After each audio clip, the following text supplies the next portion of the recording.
അങ്ങനെയൊന്നും ചന്തുവിനെ തോൽപ്പിക്കാനാവില്ലെന്ന് തെളിയിക്കുകയാണ് തൊടുപുഴ കാപ്പ് NSS school.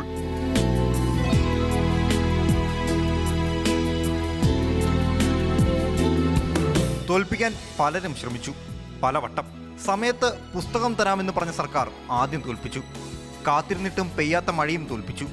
പക്ഷേ തോറ്റുകൊടുക്കാൻ ഈ കുരുന്നുകൾ തയ്യാറല്ല.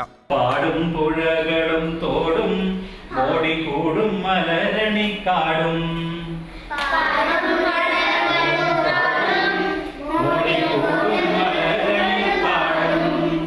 പുസ്തകമില്ലെങ്കിലും പഠിക്കുന്നതിലും പഠിപ്പിക്കുന്നതിലും തോറ്റുകൊടുക്കാൻ NSS സ്കൂൾ തയ്യാറേയല്ല. പാഠപുസ്തകങ്ങൾ നെറ്റിൽ നിന്ന് ഡൗൺലോഡ് ചെയ്ത് പ്രൊജക്ടർ വഴിയാണ് പഠനം.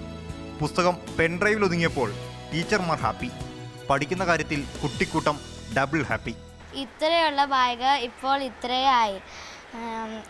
പാഠപുസ്തകം ഇല്ലെങ്കിലും ഇപ്പോൾ ഇവിടുത്തെ സ്ക്രീനിൽ ഞങ്ങളെല്ലാം കാണാറുണ്ട്. എല്ലാം തലയിൽ കയറാറുമുണ്ട്. ഇപ്പോൾ സ്കൂളിലേക്ക് വരാൻ ഈസിയാണ്. സാധാരണ എയ്ഡഡ് സ്കൂളിൻ്റെ കാഴ്ചകൾക്കപ്പുറമാണ് ഇവിടെ കാണുന്നത്. വൈഫൈ കണക്ടിവിറ്റി, ജർമ്മൻ സാങ്കേതിക വിദ്യയുടെ സഹായത്തോടെ ഇൻ്ററാക്റ്റീവ് ക്ലാസ് റൂമുകൾ, പ്രൊജക്ടർ സംവിധാനം, അതാത് ദിവസം പഠിപ്പിക്കുന്ന പാഠങ്ങൾ പ്രിൻ്റ് എടുത്ത് കുട്ടികൾക്ക് കൊടുക്കാനും സൗകര്യമുണ്ട്. സ്കൂളിൽ പാഠപുസ്തകം വരാത്തതിൽ ഏറ്റവും അധികം സന്തോഷിക്കുന്ന ഒരു പറ്റം അധ്യാപകരാണ് കാപ്പ് NSS LP സ്കൂളിലുള്ളത്.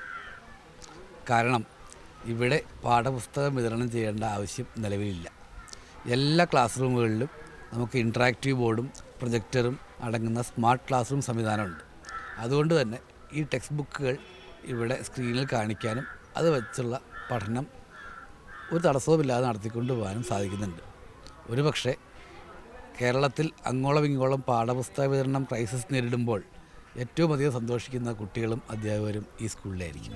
ടെക്നോളജിയുടെ കാര്യത്തിൽ സ്വകാര്യ സ്കൂളുകളെ പോലും വെല്ലുവിളിക്കുന്നു കാപ്പിൻ്റെ സ്വന്തം NSS LP സ്കൂൾ.